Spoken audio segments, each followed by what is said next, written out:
गर्मियाँ आते ही यार एक बहुत बड़ा मसला तमाम लोगों को फेस करना पड़ता है।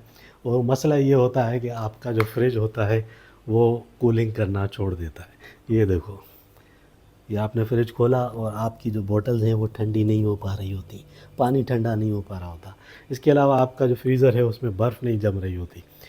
इन मसाइल का क्या हल है? छोटी-सी टिप्स मैं आपको बताऊँगा, हज़ार रुपए तक का आपका खर्चा आएगा, वो आप कर लोगे, आप मैकेनिकों से भी बचोगे, आपका बिजली का बिल भी कम आएगा और आपका जो फ्रिज है, उसकी जो कूलिंग है, वो भी बेहतरीन हो जाएगी। अस्सलाम वालेकुम जी, वेलकम टू अनदर वीडियो। जैसा कि आप सबको पता है, गर्मियाँ आते ही बहुत सारे लोग ये शिकायत करते हैं कि भाई हमारा फ्रिज कूलिंग सही नहीं करता।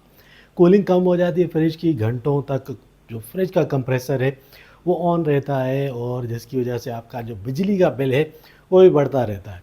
भाई बहुत सी ऐसी ट्रिक्स होती हैं, ऐसी टिप्स होती हैं जिनको अगर आप फॉलो करोगे तो आप अपने फ्रिज की कूलिंग को डबल कर सकते हो। गर्मियों के तपते हुए मौसम में भी आपका जो फ्रिज है वो अच्छी कूलिंग करेगा। इस वीडियो में चंद ऐसी टिप्स मैं आपके साथ शेयर कर रहा हूँ जिसके ज़रिए आप अपने जो फ्रिज है उसकी कूलिंग को बढ़ा सकते हो। सिर्फ़ 1000 रुपए तक अगर आप खर्च करते हो तो आपके जो फ्रिज की कूलिंग है वो बढ़ सकती है। फ्रिज की जब आपकी कूलिंग बढ़ेगी और प्रॉपरली आपका जो कंप्रेसर है फ्रिज का वो वर्क करेगा, उसके बाद आपका जो बिजली का बिल है वो भी कम आएगा। इस वीडियो में जो मैं टिप्स आपके साथ शेयर करने जा रहा हूँ उनको आप फॉलो कीजिए। एंड में जो टिप मैं आपको बताऊँगा वो सबसे ज़्यादा इम्पोर्टेंट होगी। तो अभी चलते हैं फ्रिज की तरफ और मैं आपको दिखाता हूँ कि भाई गर्मियों में फ्रिज का क्या हाल होता है और किन टिप्स को फॉलो करके आप अपने फ्रिज की जो कूलिंग है उसको इंक्रीज़ कर सकते हो और अपना जो बिजली का बिल है उसको कम कर सकते हो। आपकी चीज़ें भी ठंडी रहेंगी और आपका फ्रिज भी बहुत अच्छे से काम करेगा। जैसा कि आप देख सकते हैं कि मेरे पास ये हायर का एक फ्रिज है, ठीक है? बड़ा-सा फ्रिज है मेरे पास दरमियाने साइज़ का। अच्छा, होता ये है कि जैसा कि अभी गर्मियाँ हैं, फ्रिज को हम ऑन ओपन करते हैं और ये आप देखें, इसमें ये देखें ये पानी यहाँ पे लगा होता है और फ्रिज सही से काम नहीं कर रहा। अभी इसकी बैक साइड पे देखें, कोई बर्फ़-वर्फ़ आपको नज़र नहीं आ रही और बॉटल्स वग़ैरह देखें पानी की, इसके ऊपर भी आपको पानी के ये ड्रॉप्स ऐसे नज़र आ रहे होते हैं, ठीक है? तो होता ये है कि आपका जो फ्रिज है वो गर्मियों में सही से काम नहीं कर रहा होता। गर्मी इतनी शदीद होती है कि काम नहीं करता। लोग क्या करते हैं कि भाई इस थर्मोस्टेट को फुल पे कर देते हैं, ठीक है? मैक्सिमम पे कर देते हैं, 7 पे कर देते हैं। इससे क्या होता है कि फ्रिज का आपका जो कंप्रेसर है वो ज़्यादा देर तक चलता है। जितनी ज़्यादा देर तक आपका फ्रिज का कंप्रेसर चलता है तो उतना ज़्यादा आपका बिल बनता है। मतलब वो ऑन रहता है, उसको ज़्यादा मेहनत करनी पड़ती है, ज़्यादा ज़ोर लगाना पड़ता है, पूरी जो कूलिंग है उस तक पहुँचने में। अब आपका जो कंप्रेसर है वो ऑलरेडी सही काम कर ही नहीं रहा होता गर्मियों में, तो आप जितना ज़्यादा उसको फुल कर देते हो तो उतनी ज़्यादा उसकी ताकत खर्च हो रही होती है, उतना ज़्यादा आपका बिजली का बिल बन रहा होता है। तो हमेशा आपने जो थर्मोस्टेट है फ्रिज का, उसको आपने 5 तक ही रखना है, 4 और 5 के दरमियान, ठीक है? सर्दियों में आप इसको 3 पे रख सकते हो और गर्मियों में आपने इसको 5 पे रखना है। 7 पे आपने नहीं ले जाना, 7 पे ले जाओगे तो बहुत ज़्यादा जो है वो इसको मेहनत करनी पड़ती है काम करने के लिए और उस कूलिंग उस टेम्परेचर तक पहुंचने के लिए आपका कंप्रेसर कंटिन्यूसली चलता रहता है जिससे आपका बिजली का बिल भी ज़्यादा आता है। अब इसके लिए टिप क्या होती है, पहले तो आप इसको 5 पे रखो, ठीक है? दूसरी बात ये होती है, ये छोटी सी टिप्स बता रहा हूँ, एंड में जो टिप मैं आपको बताऊँगा वो सबसे ज़्यादा इम्पोर्टेंट होगी। अच्छा, दूसरी ये होती है कि भाई आपके बच्चे आते हैं, बार-बार फ्रिज खोलते हैं, बॉटल निकालते हैं, पानी पीते हैं, ठीक है? इससे भी आपने बचना है। तो आपने ये कोशिश करनी है आपका जो फ्रिज का गेट है वो बार-बार ना खुले, ठीक है? आपने पानी का कूलर रख लेना है, बर्फ़ जमानी है और कूलर के अंदर डाल देनी है और उससे पानी का इस्तेमाल करना है। ये छोटी-सी टिप्स है। एंड में जो टिप बताऊँगा वो सबसे इम्पोर्टेंट होगी जिस पे आपका थोड़ा-सा खर्चा भी आएगा। अच्छा, पानी आप कूलर में रखोगे तो इससे होगा ये कि बार-बार आपके बच्चे या आपको फ्रिज नहीं खोलना पड़ेगा। जैसे ही आप फ्रिज का दरवाज़ा खोलते हो, होता ये है कि जो फ्रिज की कूलिंग एक मेंटेन हुई हुई होती है और जिस टेम्परेचर तक फ्रिज को पहुंचना होता है उसके बाद उसका कंप्रेसर ट्रिप होना होता है।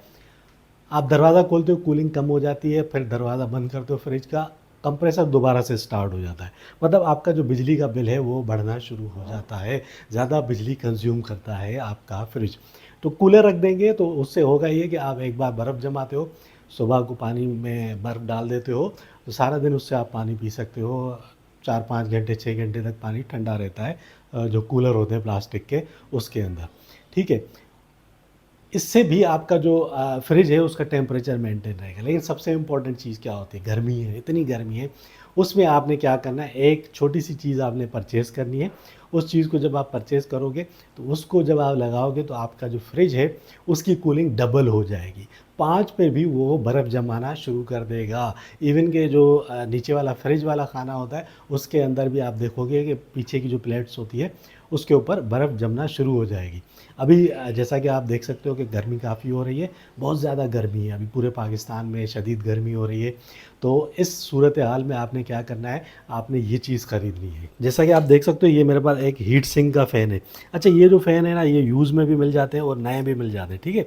ये इस तरीके का आप एक फ़ैन खरीद सकते हो, या कोई भी छोटा-सा फ़ैन आप लेके उसको अपने फ्रिज का जो आपका कंप्रेसर होता है, मैं आपको दिखा देता हूँ। ये एक जो छोटा-सा फ़ैन है और ये यूज़ वाला फ़ैन है, ठीक है? ये आपको 500-600 रुपए में आराम से ईज़िली मिल जाता है। ये कहाँ से मिलते हैं, इसके ऊपर मैं एक वीडियो बनाऊँगा, उस मार्केट में भी मैं आपको ले जाऊँगा और दिखाऊँगा। अब इसको किस तरीके से लगाना है कि आपका जो फ्रिज है वो अच्छे से काम करे। ज़रूरी नहीं है कि आप ये हीट सिंक वाला फ़ैन ही लें। अब कोई भी आपके पास छोटा-सा फ़ैन है, ऐसा फ़ैन जो कम बिजली कंज़्यूम करता हो लेकिन उसकी परफ़ॉर्मेंस अच्छी हो। अब इस फ़ैन को आपने कैसे लगाना है, इस फ़ैन को आपने इस तरीके से लगाना है। ये आपका फ्रिज है, फ्रिज के पीछे ये इसका एक कंप्रेसर होता है, ये आप देख सकते हैं, ठीक है? कंप्रेसर के आगे मैं अपना फ़ैन जो है ऐसे लगाता हूँ। आप किसी भी तरीके से, आपकी जगह के ऊपर डिपेंड करता है कैसे आप लगाते हो। इस फ़ैन की जो हवा है वो कंप्रेसर पे पड़नी चाहिए, ठीक है? कंप्रेसर पे जब इसकी हवा पड़ेगी तो होता ये है कि कंप्रेसर की जो परफ़ॉर्मेंस है वो सही हो जाती है। हीट होती है ज़्यादा, कंप्रेसर बहुत ज़्यादा गर्म हो जाता है, गर्म होने की वजह से वो सही से आपके फ्रिज को कूलिंग नहीं कर पाता, आपके फ्रिज कूलिंग नहीं करता, जिसकी वजह से कंप्रेसर को कंटिन्यूअसली चलता रहता है, उससे आपका जो बिल है वो भी बढ़ता रहता है। इस तरीके से आपने फ़ैन को लगा देना है। मैं ये फ़ैन यूज़ करता हूँ। आपके पास कोई भी फ़ैन है, कोई भी छोटा-सा फ़ैन है जिसकी हवा अच्छी हो, उसको कंप्रेसर के आगे लगा देना है और इस तरीके से लगाना है जैसे उस फ़ैन की हवा कंप्रेसर पे पड़ती रहे। अच्छा, जैसे ही हवा कंप्रेसर पे पड़ती रहेगी तो होगा ये कि कंप्रेसर की जो परफ़ॉर्मेंस है वो अच्छी हो जाती है। आपके फ्रिज के अंदर आप नोटिस करोगे कि जो प्लेट होती है नीचे रेफ्रिजरेटर वाली बैक साइड की प्लेट, उसके ऊपर भी बर्फ़ जमना शुरू हो जाती है। मतलब उसकी जो परफ़ॉर्मेंस है वो बेहतर हो जाती है। चंद टिप्स ऐसी हैं जिनको आप फ़ॉलो करोगे तो आपकी फ्रिज की जो परफ़ॉर्मेंस है वो बहुत बेहतर हो जाती है। बहुत सारे लोग क्या करते हैं भाई, फ्रिज चेंज कर देते हैं, फ्रिज अच्छी कूलिंग नहीं कर रहा, दूसरा फ्रिज ले लो, फ्रिज जो है ना बर्फ़ नहीं जमा रहा, फ्रिज पानी ठंडा नहीं कर पा रहा। चले जाते हैं भाई टेक्नीशियंस के पास, टेक्नीशियंस उनको झूठ-झूठ बोल के, उनको चूना लगा के पता नहीं क्या-क्या करके वो पैसा बटोर के चले जाते हैं। तो ये जो छोटी-सी टिप्स मैंने आपको बताई, एक तो फ्रिज का दरवाज़ा बार-बार नहीं खोलना, दूसरा उसका जो थर्मोस्टेट है उसको 4-5 के दरमियान आपने रखना है, तीसरा फ़ैन आपने लगाना है कंप्रेसर के पीछे। ये सारी चीज़ों को आप फ़ॉलो करोगे, आप यकीन करो, ये आप करके देख लो और उसके बाद आप कमेंट्स में आके लिखो और मुझे बताओ कि आपके जो फ्रिज की कूलिंग है वो डबल हुई है या नहीं। एक छोटी-सी वीडियो थी, उम्मीद है ये वीडियो आपको अच्छी लगी होगी। अगर वीडियो अच्छी लगी है, लाइक और शेयर ज़रूर कीजिए, चैनल को भी सब्सक्राइब कर दीजिए और मुझे दीजिए इजाज़त। अल्लाह हाफ़िज़।